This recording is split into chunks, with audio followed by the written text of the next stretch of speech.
Untuk sementara kita bahas masalah zakat diistirahatkan dulu karena memasuki bulan Rajab, yaitu mengenai Isra wal Mi'raj. Bismillahirrahmanirrahim.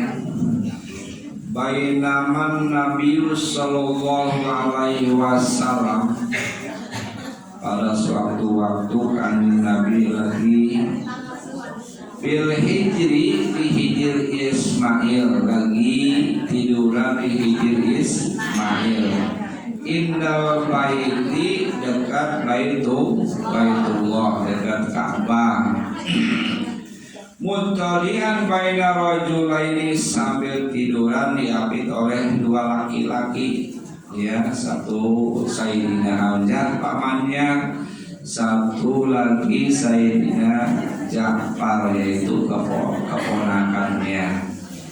Id atahu Jibrilu, tahu-tahu datang malaikat Jibril, wa Mikailu, dan malaikat Mikail, wa ma'ahuma malakun akharon, dan serta malaikat Jibril Mikail itu malaikat yang lainnya. Fahtamaluhu hatta jauhu, sehingga dia membawa ke sumur Zamzam. Fahtamaluhu hatta jauhu bihi Zamzama, sehingga dia dibawa ke sumur Zamzam. Fastalqauhu, kemudian berbaring, ya, dibedah oleh malaikat Jibril. Ala dhuhri fatawallahu minhum Jibrilu, ya, kemudian malaikat Jibril mengurus terhadap kanjeng Nabi. Ini adalah sejarah terjadinya kanjeng Nabi, yaitu ketika Isra Mi'raj.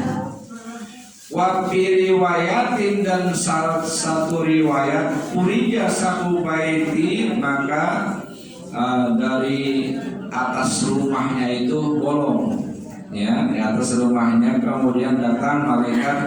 Panazala Jibrilu, kemudian datang malaikat Jibril.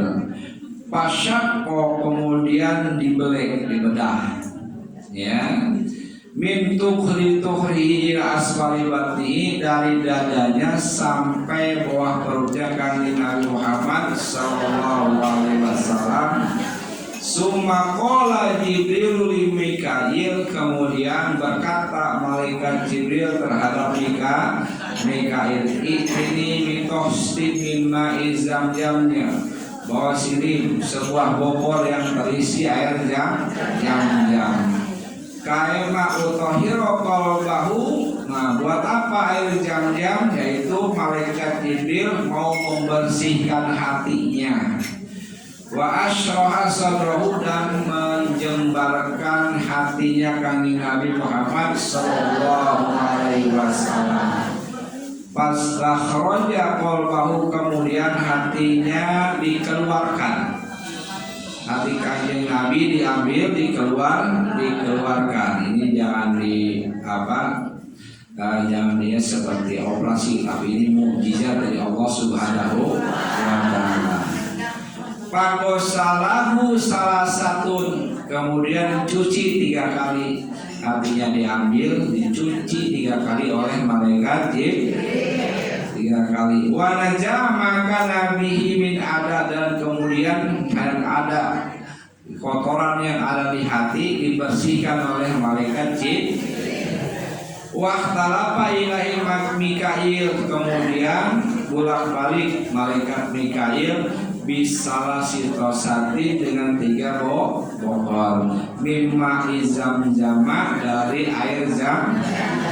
Summa utia bitostin, kemudian didatangkan 1 bokor oleh malaikat Mikail. Min dahabin, terbuat bokornya itu dari emas, ya, min dahabin. Mumtaliin hikmata wa iman, kemudian dipenuhi oleh hikmah dan iman. Fa'afrobahu bi sodrihi, kemudian menutup kembali di dalam dada. Wa mala'ahu, dan dipenuhi oleh hikmah oleh hilman, artinya kanjeng Nabi dipenuhi oleh hilman atau hilim. Wa ilman dan ilmu, wa yakinan dan yakin, wa islaman dan keislaman. Summa atbaqahu, kemudian ditutup kembali oleh malaikat Jibril dari kanjeng Nabi. Summa khotama baina katifaihi, kemudian dicap di antara kedua pundaknya bi khotamin nubuwati, dengan pangkat kenabian. Nah, ini adalah simbol kanjeng Nabi sebelum berangkat Isra Mi'raj dibersihkan dulu hatinya oleh malaikat Jibril, yaitu supaya sukses melaksanakan Isra dan Mi'raj. Bahkan Imam Ghazali mengatakan as-sholatu mi'rajul mu'minin. Sholat itu mi'rajnya kaum mukminin. Kalau kita sedang mi'raj itu adalah sholat. Kalau kita lagi sholat berarti sedang mi'raj, naik ke hadapan Allah Subhanahu wa ta'ala. Yang pertama diceritakan sama Imam Ghazali, yang pertama itu amal kita yang baik-baik dikumpulkan oleh malaikat. Amal kita yang baik-baik dikumpulkan oleh, disetorkan kepada Allah Subhanahu wa ta'ala. Naik malaikat membawa amal kita, naik ke langit pertama. Di langit pertama ada penjaganya, ya, di langit pertama ada penjaga, sama-sama malaikat bertugas menjaga di langit pertama. Kemudian malaikat membawa amalnya, amal kita dibawa oleh malaikat. Ditanya sama malaikat penjaga tadi, kamu mau apa? Saya membawa amal manusia yang bagus-bagus. Coba kesini, bawa kesini, dibawa, disetorkan. Ternyata di langit pertama ini orang masih suka gibah, maka sholatnya, amalnya ditolak oleh Allah Subhanahu wa ta'ala, dilemparkan ke mukanya, jadi tidak lulus. Ini kembalikan kepada orangnya, dikembalikan lagi. Kemudian yang kedua, malaikat ngumpulin lagi amal-amal ibadah yang lainnya yang tidak pernah gibah. Ya, amal-amal bagus dibawa oleh malaikat. Di langit kedua dijaga oleh malaikat. Nah, ini orangnya amal yang kamu bawa gibah tidak pernah lulus. Ya, langit pertama lulus. Langit kedua tidak lulus. Di langit kedua, karena dia ketika beramal, tujuan beramalnya itu hanya untuk materi, hanya untuk kesenangan dunia. Ya, dia kumpulkan harta tersebut supaya tujuan hatinya itu mendapatkan uang. Maka ini kembalikan amal kepada yang punyanya, kemudian lemparkan ini sholatnya, tidak diterima di langit kedua, ya, karena dia melaksanakan ilmu agama itu adalah karena materi, karena kesenangan dunia. Satu gibah, dua kesenangan dunia. Kemudian kembali lagi malaikat membawa amal yang tidak diterima. Kemudian mengambil lagi amal yang bagus, sholatnya bagus, zikirnya bagus, sholawatnya bagus, tidak pernah gibah, tidak pernah ingin kesenangan dunia, pokoknya karena Allah Subhanahu wa ta'ala. Nah, dibawa oleh malaikat, langit pertama lulus, langit kedua lulus, langit ketiga dihadang oleh malaikat. Ternyata orang ini masih suka sombong, merasa diri paling pintar, merasa diri paling soleh, merasa diri paling rajin ke pengajian. Nah, itu sombong, ya. Maka suruh dilemparkan sholatnya, kembalikan kepada yang punyanya. Turun lagi malaikat, Kemudian tidak juga kapok masalah membawa amal karena tugas malaikat. Ngambil lagi amal simpulan. Ini tidak pernah gibah, dia melaksanakan kegiatan agama bukan karena materi dan juga orangnya tidak sombong. Kemudian dibawa oleh malaikat langit keempat. Di langit keempat dijaga oleh malaikat. Ternyata orang ini suka hasud, ya, suka hasud, maka tidak diterima oleh Allah Subhanahu wa Ta'ala. Tahu hasud? Hasud itu hasad, tidak boleh melihat orang senang. Kalau orang mendapatkan nikmat, ya, dia merasa sakit hati. Nah, itu namanya hasud. Tidak boleh, padahal pelakunya tukang sholat. Maka penjaga amal tadi ini lemparkan ke mukanya, kembalikan lagi kepada yang punyanya. Kemudian malaikat turun mengembalikan amal, mengumpulkan lagi simpulan. Langit pertama lulus, kedua lulus, ketiga lulus, keempat tidak pernah hasud lulus. Langit kelima ternyata dijaga oleh Allah Subhanahu wa Ta'ala. Dia mempunyai sifat ujub, ya, mempunyai sifat ujub. Kembalikan kepada yang punya, karena orang ini mempunyai sifat ujub, maka dikembalikan lagi, suruh dilemparkan ke mukanya sholatnya itu, ya. Tahu ujub? Ujub itu adalah merasa kalau kita sholat, merasa bahwa sholat itu hasil kita sendiri. Padahal dia lupa itu adalah rahmat dari Allah, anugerah dari Allah, taufik dari Allah Subhanahu wa Ta'ala. Merasa kalau ke pengajian merasa dirinya sendiri yang hebat, ya, itu namanya ujub. Ini yang kita bisa kumpul di sini, bisa mendengarkan pengajian, bisa melaksanakan sholat, itu adalah karunia dari Allah Subhanahu wa Ta'ala. Kemudian dilemparkan, dikembalikan lagi kepada yang punyanya, yaitu punya sifat ujub. Ya, di langit kelima ditolak oleh Allah Subhanahu wa Ta'ala. Ya.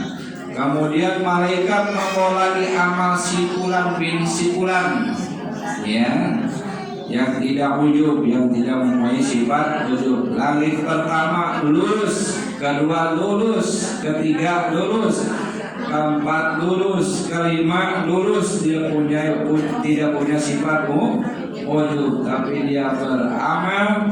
Kemudian di langit ke-6 ditolak oleh penjaga malaikat karena tidak punya rasa kasihan, ya, tidak punya rasa penyayang. Ya, kita melihat orang Islam misalkan dianiaya orang-orang kafir, dalam hati kita tidak punya rasa simpati, kasihan. Jangankan membantu, mendoakan saja tidak. Itu adalah orang tidak kasihan. Maka di langit ke-6 ditolak oleh penjaga malaikat oleh Allah Subhanahu wa Ta'ala. Kemudian malaikat pembawa amal ini mengumpulkan lagi amal pulang simpulan. Dia tidak punya sifat ghibah dan dia tidak punya kesenangan dunia, tidak sombong, tidak hasud, tidak ujub, ya, dan juga rasa kasihannya ada. Kemudian dibawa di langit ke-7, ditolak oleh malaikat penjaga. Ternyata diteliti oleh malaikat, dia punya sifat ria. Ya, pengen di alam, pengen dianggurkan, ya, pengen dipuji oleh orang lain. Itu adalah ria. Ya, kalau kita banyak orang, ya pura-pura sholatnya khusyuk, gitu ya. Itu namanya ria. Kalau tidak siapa-siapa, asal-asalan, ya. Itu namanya ria. Nah, ditolak oleh malaikat penjaga amal di langit ke-7. Maka di sini Kanjeng Nabi Muhammad SAW sukses melaksanakan Isra wal Mi'raj karena hatinya sebelumnya sudah dibersihkan dari sifat-sifat ujub, takabur, riya, hasud dan sebagainya, sehingga dicuci oleh malaikat ketika sebelum berangkat. Sebelum berangkat Isra wal Mi'raj, terlebih dahulu hati kita hati Kanjeng Nabi dibersihkan dulu oleh malaikat Jibril. Ini gambaran kalau kita sholat ya minimal istighfar. Istighfar dulu, astagfirullahaladzim, usolli untuk menghilangkan sifat ghibah, sifat hasud, kemudian ujub dan riya, sombong, dihilangkan dulu baru kita sholat.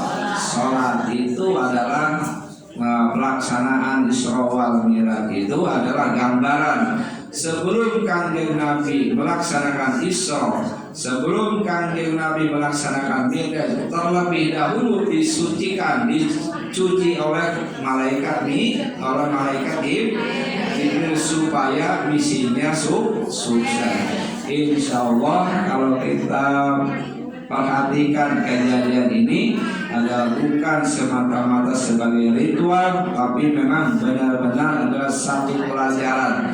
Ketika kita melaksanakan sholat, maka bersihkan dulu hati daripada ghibah, kemudian karena materi, kemudian ujub, riya, takabur, dan juga harus ada kasih sayang, supaya amal kita itu, amal sholat kita naik kepada Allah Subhanahu wa Ta'ala. Para hadirin kaum muslimin rahimahullah, inilah pelajaran bagi kita. Mudah-mudahan ada guna dan manfaatnya, dan mudah-mudahan kita bisa mengamalkannya. Setelah kita tahu rukun dan pasunatannya, syarat dan rukunnya, dan juga tahu tujuan daripada sholat, yaitu tanda anil fahsya'i wal munkar, mencegah kemunkaran, sehingga bukan hanya sekedar praktek, tapi juga ada esensinya, ada isi daripada sholat itu, ya. Wabillahi taufiq wal hidayah. Wassalamualaikum warahmatullahi wabarakatuh. Sallallahu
Wassalamualaikum warahmatullahi wabarakatuh.